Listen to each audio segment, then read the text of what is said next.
5-5 मिनिटात जर पॉइंटेड विषय मांडले तर बरं होईल. अच्छा, ते शेअर करतो म्हणाले. अध्यक्ष महोदय,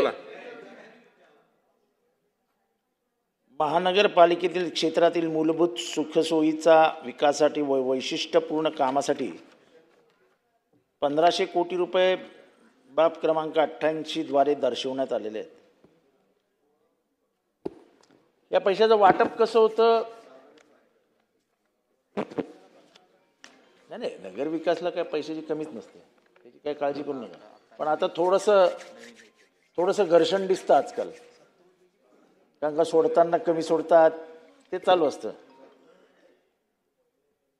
अध्यक्ष महोदय, पैशाचं वाटप आम्हाला अध्यक्ष महोदय काय मिळण्याचं काय म्हणजे आशाच राहिलेलं नाही. आम्ही फक्त असं बघतो येत आहेत, ते जातात कुठे कळत नाही. अध्यक्ष महोदय, माझ्या मतदारसंघामध्ये पाण्याचा प्रश्न आ वासून उभा आहे. पावसाळ्याचे दिवस आहेत आणि पाणीच नाही.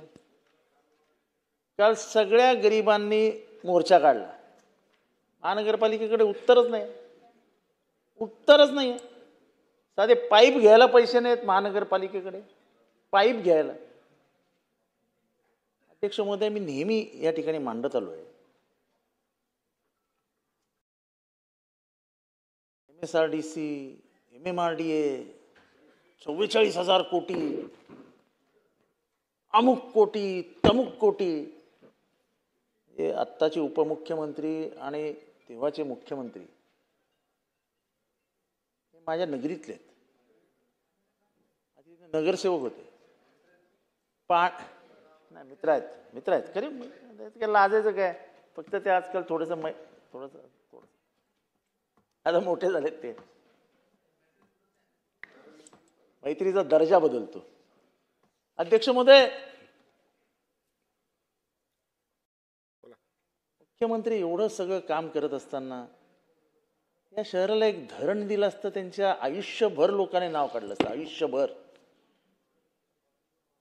ज्यांनी महाराष्ट्राला पाणी दिलं, मग ते शंकरराव चव्हाण साहेब असोत, यशवंतराव चव्हाण साहेब असोत, लातूरमध्ये पाणी देणारे विलासराव देशमुख असोत, शहर त्यांना विसरत नसतं. पवार साहेब तर काय, त्यांचं काय, ते सगळ्याच म्हणजे सगळीकडेच त्यांचं योगदान आहे. पण अध्यक्ष महोदय, आमच्या शहरात पाणीच नाही हो.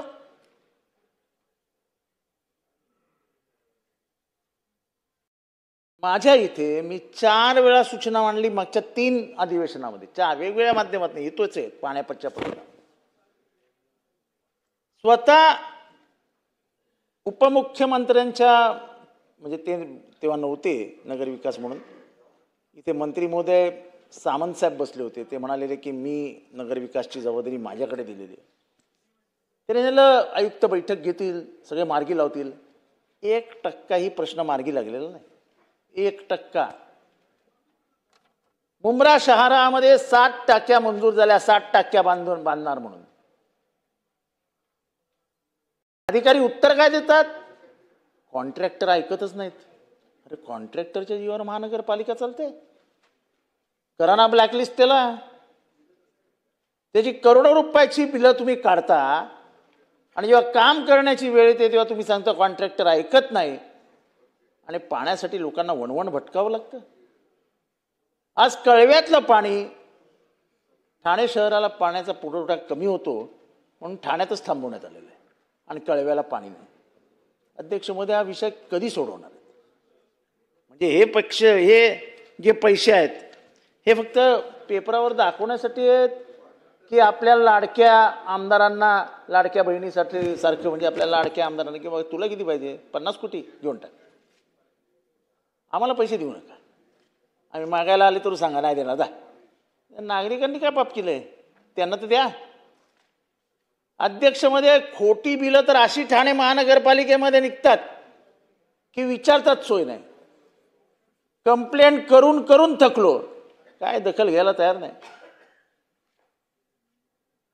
कोर्ट दररोज कानाखाली वाजवते, दररोज इथे अनधिकृत इमारत आहे, तिथे अनधिकृत इमारत आहे.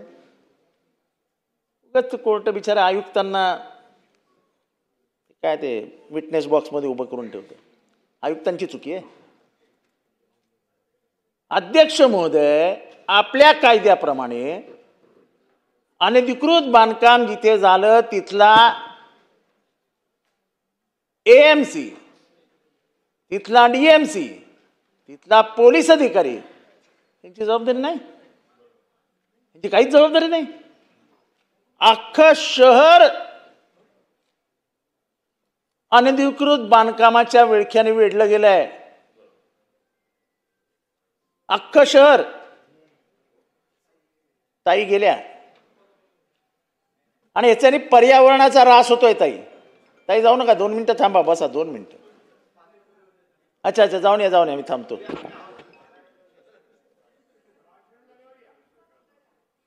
अख्खं शहर अनधिकृत बांधकामाने वेढलं गेलंय आणि बदनाम फक्त एखादा परिसर होतो.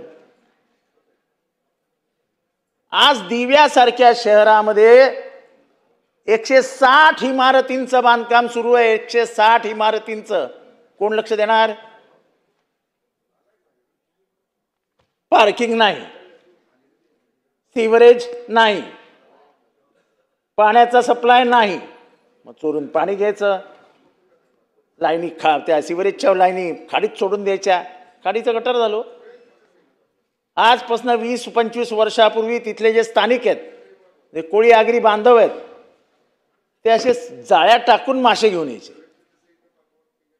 आता ते कोळी त्याच्यात पडलं तर म्हणजे त्या विषाने मारायचा. अशी परिस्थिती आहे तिथे. अध्यक्ष महोदय, कोणी बघायला तयार नाही. माझी उपमुख्यमंत्री महोदयांना विनंती आहे, तुमचं शहर आहे, या शहराने तुम्हाला मुख्यमंत्री पदापर्यंत पोहोचवलं. आपलं वजन आहे. आज अमित शहा असोत, अमित शहा साहेब असोत, नरेंद्र मोदी साहेब असो, आपल्या शब्दाला किंमत आहे. एखादा मोठा निधी घेऊन या ठाणे शहरासाठी. 2002 साली मी आणलेलं शाही धरण आजही पेंडिंग आहे.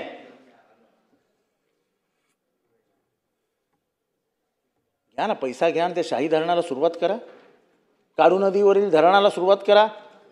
जे फारच राग होतो यांना एकनाथ शिंदेचं नाव घेतल्यावर, गुलाबराव पाटलांना. काय काय काय काय काय म्हणजे आम्ही बोलायचंच नाही त्यांच्याबद्दल. तसं असेल तर बसतो खाली साहेब. अरे बोला बोला, आवडतं. म्हणजे तुम्हाला जबाबदारी दिली आहे का नगर विकासची? बोला बोला. फारच डिस्टर्ब होतात हे लोक. काय कळत नाही. चालतं, आमचे मित्र आहेत ते. असं गुलाबराव सोड. अध्यक्ष महोदय,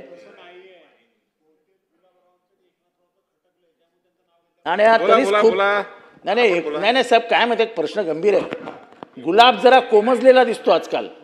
मी परवा त्यांच्या बाजूला बसलो होतो. गुलाबराव, खरं सांगा, मी तुम्हाला विचारलं की नाही तुम्ही शांत शांत का आहात? म्हणाले जाऊ देव, कशाला आता कशाला कोणाला अंगावर घ्यायचं, तुम्ही बघताय ना काय चालू आहे. हे आत्ता मला कळलं यार. नाही आत्ता कळलं मला. हे ते ज्या सारखे टोमणे मारतायत ना मला, त्याच्यावर ना मला कळलं की डाल में कुछ काला है.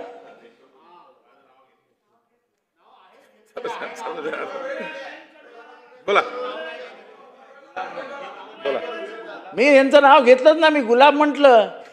आता बोलू द्या. आम्ही कमळ पण म्हणेन. बोला बोला बोला बोला बोला. अध्यक्ष महोदय, आव्हाड साहेब हे आमचे चांगले मित्र आहे. ते मुंबऱ्याच्याच अवतीभोवती फिरतायत. खरं म्हणायला गेलं तर ते शिंदे साहेबांचे मित्र स्वतः कबूल करतात. आणि शिंदे साहेबांवर मी बोलल्यावर चिडतो असंही म्हणतात. सांगायचा अर्थ असा आहे की 7-8 वर्ष टर्म ते आमदार आहे, मंत्री आहे. पाण्याचा प्रश्न का सुटू शकला नाही, हा माझा त्यांच्याकडे पण सवाल आहे. कारण की ते महाराष्ट्राला मार्गदर्शन करणारे नेते आहेत. त्यामुळे मोदी साहेब आणि शहा साहेबांपर्यंत जाण्याची काही गरज नाही. आणि शिंदे साहेबांच्या वालीत बोलल्यानंतर मी तुम्हाला काहीच नाही म्हणलं, करूया असं बोललो. शेवटी साहजिक आहे, ते माझे नेते आहेत, त्यांच्यावर बोलल्यानंतर मी पण सहन करणार नाही. तुमच्या नेत्यावर कोणी बोललं तुम्ही सहन करणार नाही. आणि एकांतात झालेल्या गोष्टी तुम्ही पण मला काय बोलले, आमच्याही राष्ट्रवादीमध्ये काही खरं राहिलं नाही म्हणले. चला पुढे जाऊया. आहे की नाही? चला आव्हाड साहेब बोला. कन्क्लूड करा. कन्क्लूड करतो. मी माझ्या नाही ते ठीक आहे, ते चालतं. माझ्या इंटिग्रिटी बद्दल या जगात कोणाच्या बापाला शंका येऊ शकत नाही. कोणाच्या बापाला माझ्या निष्ठेविषयी शंका येऊ शकत नाही, कोणाच्या बापाला. ह्याच्यापेक्षा अधिक मला काय बोलायचं नाही. अध्यक्ष महोदय, एकनाथ शिंदे साहेबांवरती मी टीका केलेली नाही, अपेक्षा व्यक्त केली आहे. साहेब कंक्लूड करा. अध्यक्ष महोदय, मी आमदार आहे, 5-6 टर्मचा आमदार आहे. अहो, महानगरपालिका 40 वर्ष त्यांच्या हातात आहे. तुम्हाला सांगावी लागते हो साहेब, मला सांगावी लागते. जाऊ द्या. अध्यक्ष महोदय, माझ्याबद्दल त्यांनी शंका व्यक्त केली की मी 7-8 टर्मचा आमदार आहे. नाही, थोडंसं ज्ञान मलाही आहे. अध्यक्ष महोदय, महानगरपालिकेचं धरण बांधण्याचं काम महानगरपालिकेने करायला क्षेत्रात. शिवसेना आहे ना सत्तेत दादा, 92 सालापासनं 35 वर्ष होते ना ते दादा. अहो दादा, 35 वर्ष तुमची संस्था आहे ना. सन्माननीय सदस्य दिलीप बनकर, 5 शेवटची 2-3 मिनिटं द्या. 2-3 मिनिटं कंक्लूड तुम्हाला मगच म्हटलं. हा ठीक आहे. संपवा. त्यामुळे शासनाकडे माझी आग्रहाची विनंती आहे की ठाणे शहराचा पाण्याचा प्रश्न जो आहे तो दिवसेंदिवस गंभीर होत